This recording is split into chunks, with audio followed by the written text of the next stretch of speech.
Hey, this is Craig, the pool man with Pool Specialists. And as you can see, we have a MasterTemp heater here, and the water is pouring out of the actual blower motor. And what that does is that tells me that we have a ruptured heater core.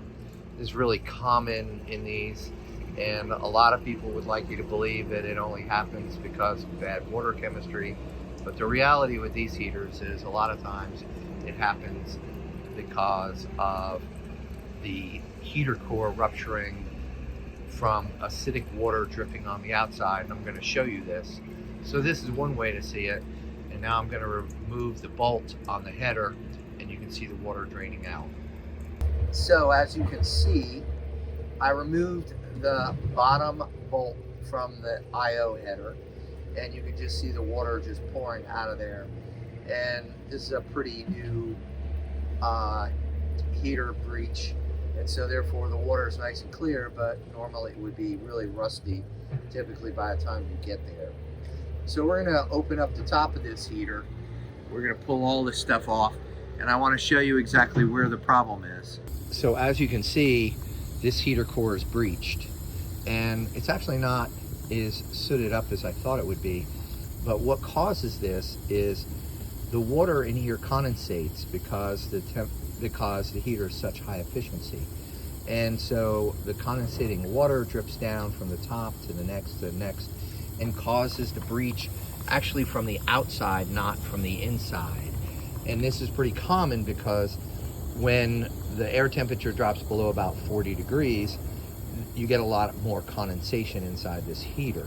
And so the heaters that are used in running year-round, like in a climate like North Carolina, the best you could ever hope for, if everything is absolutely perfect, is about 2 years.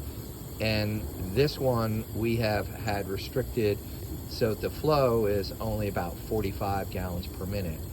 And if you lower the flow, you'll find that you'll get longer out of the heater. If you have 80 gallons a minute running through this heater, you'll get about 4 to 6 months out of this. Now, I wouldn't recommend rebuilding this. Pentair doesn't sell the whole can. They sell the individual parts. The amount of skill it takes to put this together is rather extensive to do it right and not have any problems. And then also you can see the rust on the inside of the can, and that will deteriorate within the next couple months, causing it to actually rust through holes. So you can't really rebuild it. And then I'm going to point out something else in a second that causes more issues.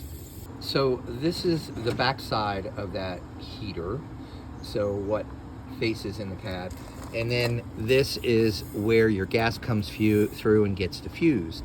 This is your igniter, and of course around here, this connection between this plate or this diffuser and the top plate and the igniter and everything else has to be rust-free, soot-free, because if it isn't, then this temperature sense, or the flame sense as I'll call it, where you rectify the voltage to verify that you have a flame, never happens or doesn't get back to the ignition control unit.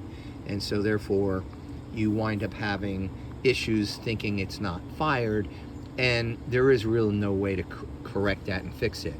So as these heaters get sooted up, that happens. If there's any water in it, that happens. And you can see how rusted everything is. And the breach actually only happened yesterday, and of course it was immediately drained. So bottom line is, don't waste your time and money trying to rebuild a MasterTemp heater. It is far less expensive to purchase a new one.